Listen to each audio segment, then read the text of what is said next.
Bom dia a todos. Bom dia, boa tarde. Que Jesus nos abençoe. É sempre uma alegria, uma coisa muito boa nós estarmos reunidos num ambiente assim. Uma prece como essa, que nos convida a uma reflexão, a uma preparação, representa um encontro com Deus. Aquele Deus que está dentro da gente. Uma prece como essa que nos foi oferecida, envolvendo profundamente cada um de nós, é como que um convite para um momento de espiritualidade maior. É um momento em que somos aqui convidados a nos encontrarmos melhor, nos conhecermos melhor, buscarmos, como foi dito, aquele Deus que está dentro da gente. Mas, além disso, é um momento muito especial, porque é um momento de encontros e reencontros com os amigos espirituais também. Muitas vezes nós achamos que, por estarmos aqui reunidos numa dimensão material, encontrando amigos todas as semanas, encontrando, abraçando aqueles que vimos e aqueles com quem estabelecemos uma amizade, um conhecimento na semana anterior, tudo que se passa aqui se limita a esta percepção física do amigo que nós estamos fisicamente vendo ao nosso lado. Mas, na realidade, quando nós expandimos as nossas percepções, quando nós abrimos os nossos sentidos mais amplamente, mais profundamente, nós podemos, alguns até ver, mas a maioria de nós pode sentir a presença, pode sentir a companhia daqueles que aqui nos aguardavam a chegada, daqueles que nos acompanharam até aqui, alguns familiares, parentes, que sabendo que para cá nós nos dirigimos, vêm aqui ao nosso encontro, porque sabem que é aqui nessa condição que nós vamos talvez senti-los e eles nos sentir mais proximamente. Também alguns de nós podem estar sendo acompanhados por aquele desafeto do passado, aquele que de alguma maneira teve alguma questão conosco e que espera, tanto quanto nós, um momento oportuno de reajustes e reconciliações com base no Evangelho de Jesus. É um momento muito especial. Especial também é o tema que nos foi oferecido para o estudo desta tarde, que é sobre a mediunidade. Mediunidade sempre existiu em todas as épocas da humanidade. Até mesmo antes de Jesus, nós vamos encontrar a grande revelação de Moisés, quando através da sua mediunidade divina, simbolicamente subiu ao Monte Sinai para receber diretamente de Deus os 10 mandamentos que até hoje procuramos exercitar, procuramos aprender. Na sequência, os profetas, os antigos profetas de Israel, muitos deles trazendo com a sua evidência, trazendo com a sua percepção mediúnica as profecias, inclusive a principal delas, que falava da chegada do Messias, aquele Messias que um dia nos ensinaria o caminho da redenção através do amor.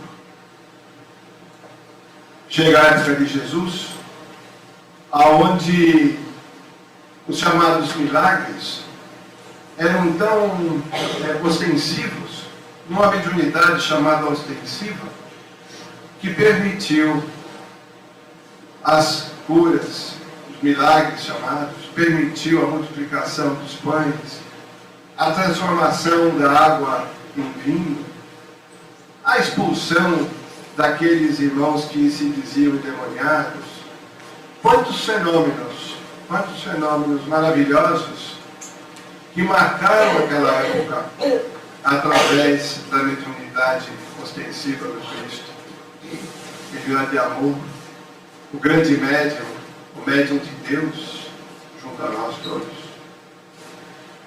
Até que houve um dia, quando ele reuniu seus apóstolos, e naquele momento os apóstolos começaram a perceber, na sua sensibilidade mediúnica, começou a abrir naquele dia as chamadas línguas de fogo. E de um determinado instante, todos eles simultaneamente começaram a falar em idiomas estrangeiros, todos simultaneamente, criando um grande fenômeno que hoje nós classificamos na filosofia espírita de xenoglasia, que é a capacidade de falarmos através da mediunidade em línguas estrangeiras, chamado fenômeno dos Pentecostes, que ficou marcado na história do cristianismo. Foi o grande momento de início dos apóstolos no campo da mediunidade ostensiva. A partir daquele momento, os apóstolos também começaram a fazer as coisas que o Cristo fazia.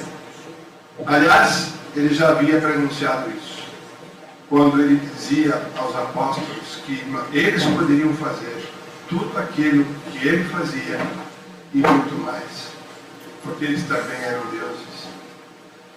A mediunidade foi prosseguindo em todas as épocas da humanidade, até mais recentemente, quando nós vamos encontrar em Allan Kardec o uso de médiuns para que os espíritos superiores pudessem, através dos recursos daquelas jovens que serviram de médiuns para Allan Kardec, organizar como se fosse um guia, organizar como se fosse um roteiro de estudo, para que nós pudéssemos compreender melhor como que se estabelecem as relações entre os espíritos de nós. Abril de 1857. Não fazem 200 anos. Ganhamos todos nós a primeira edição do Livro dos Espíritos. 1019 perguntas que Allan Kardec propunha aos espíritos. E os espíritos, através da mediunidade ostensiva de várias jovens, trouxem as respostas para nós todos. Mas a mediunidade prosseguiu. Até mais recentemente vamos encontrar grandes médiuns que trouxeram também para nós muitos grandes fenômenos. Vamos encontrar Chico Xavier, vamos encontrar Divaldo Pereira da Franca, vamos encontrar um médium que talvez uma parte dos presentes não conheça, mas o Peixotinho da cidade de Campos, no Rio de Janeiro, um grande médium de materializações. As reuniões que ele fazia, os espíritos se materializavam como se estivéssemos aqui no material físico. E assim tantos outros médiuns que nos dias atuais servem de intermediário entre os céus e nós. Mediunidade, portanto, é algo que sempre esteve presente no mundo. E nós, como espíritos eternos, nós, como espíritos reencarnados, acompanhamos a evolução desse recurso desde o início dos tempos. Mediunidade. O que é a mediunidade? É um atributo da alma. Ela se manifesta através do corpo, ela se manifesta de alguma maneira através do físico, mas a mediunidade está no espírito, está na alma. É um atributo da alma que todos temos. Em graus diferentes, evidentemente. Aqueles que têm esse grau de uma maneira superlativa, que produz o que chamamos, e repetimos agora, como os fenômenos da mediunidade ostensiva, são mais evidentes. Mas, na realidade, apesar dessa introdução, um pouquinho prolongada, nós gostaríamos de conversar com todos os amigos hoje aqui presentes sobre a mediunidade natural. A ostensiva é evidente. A ostensiva é conhecida. Ela se anuncia. Ela se faz perceber com muita facilidade, conforme o tipo de fenômeno que existe. Mas nós estamos agora chegando numa época em que devemos prestar mais atenção na mediunidade natural. Aquela mediunidade que todos temos. Muitos de nós estranhamos quando lemos no Livro dos Espíritos a resposta dos Espíritos a uma pergunta de Kardec, que diz que todos somos médicos. Por que somos? Porque todos temos a mediunidade natural. Talvez o primeiro registro da mediunidade natural nós vamos encontrar exatamente nos ensinos evangélicos. Nós vamos encontrar exatamente no Evangelho convencional comum, de 2000 anos atrás. Todos aqui devemos lembrar, já ter lido, vamos relembrar hoje, uma passagem muito curiosa, em que Jesus pergunta aos apóstolos o que o povo diz a meu respeito. O que as pessoas dizem que eu sou? Os apóstolos se apressaram a responder. Uns dizem que é o profeta Elias que regressou. Outros falam que é Malaquias, que é outro profeta da época. E aí, ele pergunta para os apóstolos, mas e vocês? Quem vocês acham que eu sou? E Pedro, o apóstolo, respondeu, tu és o Cristo de Deus. E Jesus responde a ele, bendito sejas, porque foi Deus que te revelou isso. Percebe uma revelação divina para o apóstolo Pedro, sem a mediunidade ostensiva, mas pela sintonia do bem com a divindade. Pedro ouviu, percebeu e manifestou aqui. E o Cristo confirma, o Cristo reconhece, bendito sois, porque foi Deus que te revelou. Esta passagem e esta pequena análise que fazemos deste recurso da alma, que é a mediunidade, deve nos convidar a profundas reflexões.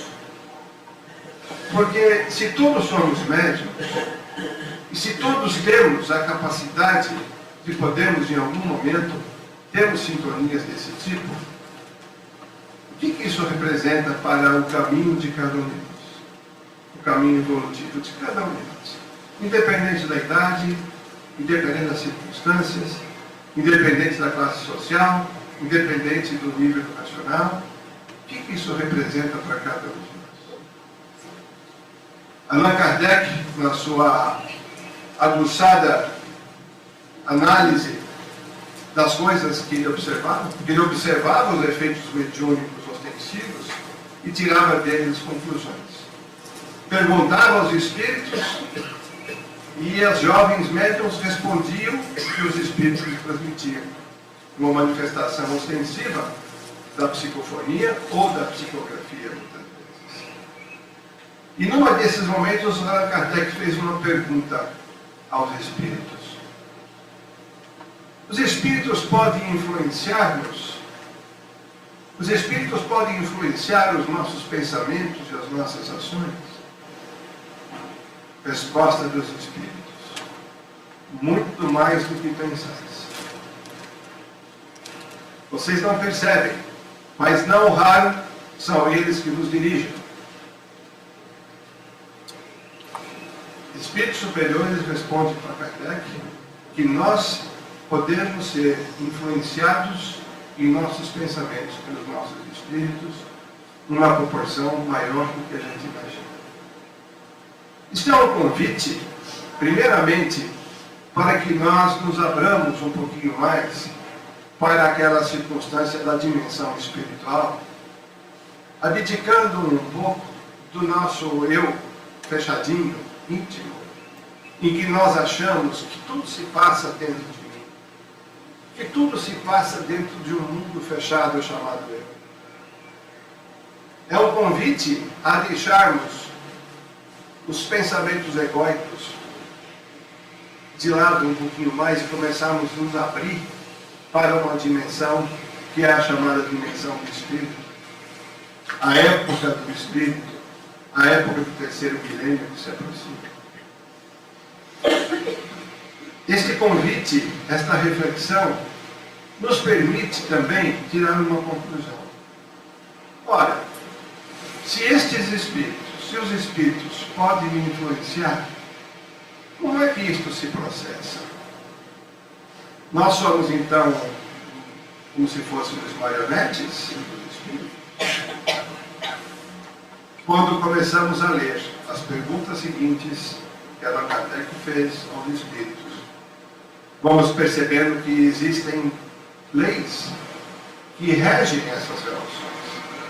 Existem princípios, existe ciência que regem essas relações entre os espíritos. E talvez a que nos interessa mais no dia de hoje é conhecermos melhor os aspectos da sintonia espiritual. Há uma outra passagem que nós vamos encontrar registrada nos Evangelhos, que nos foi dito que aonde está o nosso tesouro, aí também está o nosso coração.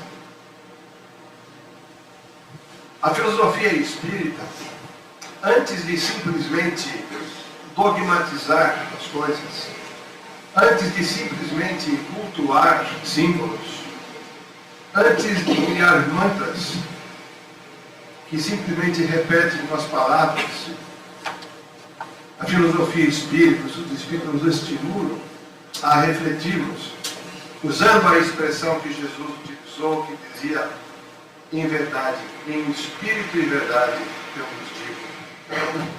O convite que nós temos nessas palavras do Cristo, em que ele disse: aonde está o teu tesouro, aí está o teu coração, nos convida a refletir, nos convida a um raciocínio lúcido de que ele quis dizer que aquilo que nós queremos por dentro de nós, aquilo que nós valorizamos, aquilo que nos preocupa, aquilo que nós nos apegamos, aquilo estabelece para nós a realidade que nós vivemos. Se nós substituirmos esta expressão coração por espírito, dizendo onde está o teu coração, também está o teu espírito, nós começamos a compreender com mais profundidade que nós somos o que nós valorizamos, que nós somos o que nós gostamos, que nós somos o que nós queremos, que nós somos aquelas coisas que ocupam a nossa mente, que ocupam de alguma maneira a nossa preocupação. O tesouro que o Cristo se referiu nesta passagem do Evangelho refere-se às nossas preocupações, aos nossos apegos, refere-se aos nossos interesses, refere-se aos nossos projetos, aos nossos sonhos. Quantas coisas que nós pensamos, queremos, vivemos, estamos no passado, estamos no futuro, aquilo que ocupa o nosso pensamento, porque a ele e aquelas coisas prosseguimos apegados de alguma maneira que determina aonde está o nosso espírito. Esta é a lei da sintonia. Porque na hora que nós, no nosso íntimo, profundamente, estamos exteriorizando, estamos vibrando, como nós dizemos os espíritas, né? Estamos, de alguma maneira, irradiando aquilo que está cheio o nosso coração, é aí que nós estabelecemos a sintonia com os amigos espirituais. Ou seja, de uma maneira talvez pouco impactante que nós vamos colocar aqui para pensarmos. Nós escolhemos os espíritos que nos acompanham. sem sabermos. Sem sabermos, nós estamos escolhendo a companhia espiritual que nós gostamos. Porque eles se ligam por esse canal. Eles se ligam por aquilo que está no coração da gente. Eles se ligam aos nossos interesses. Eles se ligam aos nossos desejos mais profundos. Aquele eu profundo, aquele ego, superego, não sou técnico nisso, não preciso explicar muito esse vocabulário, mas é aquilo que está no âmago do nosso ser, aquilo que está na profundidade da nossa alma, é que estabelece a sintonia espiritual. Por isso, amigos, quando são convidados a participar de estudos como este, nas várias casas espíritas por esse mundo fora, nos vários encontros sérios como este que as casas espíritas proporcionam, representa uma oportunidade incrível, fantástica, de nós podermos escolher melhor os espíritos com quem queremos conviver. Quando nós somos convidados a prestar atenção nas palestras, não por esta aqui, mas por amigos mais capacitados que passam por aqui todas as semanas, nós somos convidados a refletir sobre essas coisas. Quando somos convidados a praticar o Evangelho no lar, não se trata simplesmente de uma prática dogmática, de adoração religiosa simples. Não. Significa uma oportunidade incrível de nós podermos escolher os amigos espirituais com os quais nós queremos viver. Quando somos convidados a uma ação de caridade, quando somos convidados a uma ação de atender e servir aqueles que estão ao nosso redor, nós estamos transformando o tesouro que está no nosso coração. No dia que nós começamos a ter sonhos, ter projetos de vida, planos de vida em favor do semelhante, e não mais exclusivamente em nosso favor, nós começamos a abrir o nosso tesouro, que está no nosso coração, para os caminhos do amor. E esta é a sintonia espiritual que se estabelece ao nosso lado. Há pouco nós falávamos de Francisco de Assis aqui, numa visita rápida que o nosso amado Edson nos mostrava. E quando pensamos na prece de Francisco de Assis, em que ele dizia que era amando que a gente seria amado, que é compreendendo que nós seríamos compreendidos, por aí é que nós começamos a estabelecer a verdadeira transformação interior e a construção de um futuro melhor. Para que a gente finalize, não vamos nos estender em demasia, vamos agora imaginar a repercussão disso, não apenas em nós, porque se estamos aqui falando sobre a necessidade de transcendermos o nosso ego, de transcendermos o nosso ego, vamos pensar nas consequências de um caminho dessa natureza em termos coletivos. Uma sociedade não se transforma como se fosse um presente para as pessoas. Cristo havia asseverado a cada um segundo as suas obras. O que significa que nós precisamos nos fazer merecer as coisas. Se nós queremos um mundo melhor, se nós queremos um mundo sem corrupção, nós queremos um mundo onde todos se respeitem, se nós queremos um mundo pleno de paz, pleno de entendimento, nós não vamos ganhar isso como se fosse um presente de um dia para o outro. Esta é uma conquista coletiva que vem como decorrência das conquistas individuais. Nós vamos ter um mundo assim, porque está predeterminado que o nosso mundo vai melhorar. Isso é uma promessa do Cristo. Ficarei com vocês até o final dos tempos. Não importa o tempo que vai levar, estarei com vocês. Mas se nós anseiamos por um mundo melhor, o caminho agora não é necessariamente exigir do outro. Não é exigir do governante apenas. Não é exigir os direitos. Não é brigar acima dos direitos. É nós começarmos dentro de nós, a mudar o coração, o tesouro que a gente escolheu. Porque é por aí que nós nos transformamos, é por aí que nós passamos a ter mais paz, por aí que nós passamos a ter mais respeito pelo semelhante, é por aí que nós começamos a ser mais compreendidos, como dizia Francisco de Assis.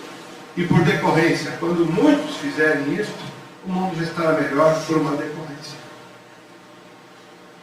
A expressão, a frase que o nosso companheiro Edson escolheu para nós hoje, em que dizia que o Cristo sabia que a transformação era de dentro para fora, é talvez a frase que a gente deva levar nos nossos corações agora, para a gente compreender profundamente essa transformação. Queridos amigos, esses eram os estímulos que a gente tinha para o estudo de hoje. Evidentemente, nós não estamos aqui fazendo preleção para ninguém, porque nós também somos alunos matriculados na mesma escola, estamos também necessitados da mesma receita que estamos aqui falando, né? Mas nós gostaríamos de deixar esse estímulo, esse impulso espiritual aqui para as nossas reflexões. E para concluir, vamos lembrar de mais uma frase de Allan Kardec sobre a mediunidade.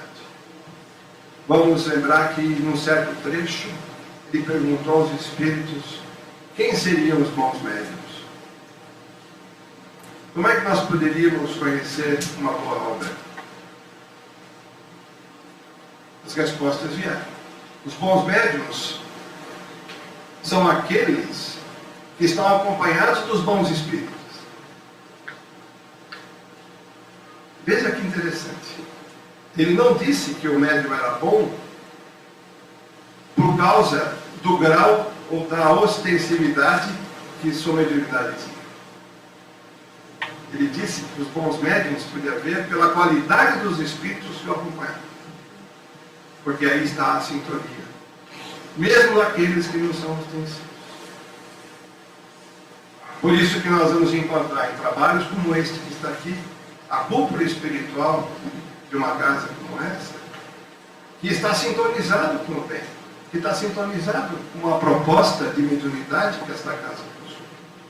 Por isso que nós vamos encontrar em Francisco Cândido Xavier a companhia permanente dos espíritos elevados. Por isso que nós vamos encontrar um conjunto de espíritos superiores que orientaram a obra de Allan Kardec para trazer a resposta às 1019 perguntas. Assim, meus amigos, nós concluímos o nosso estudo de hoje, agradecendo a oportunidade e pedindo a Deus que nos abençoe a todos. Muito obrigado.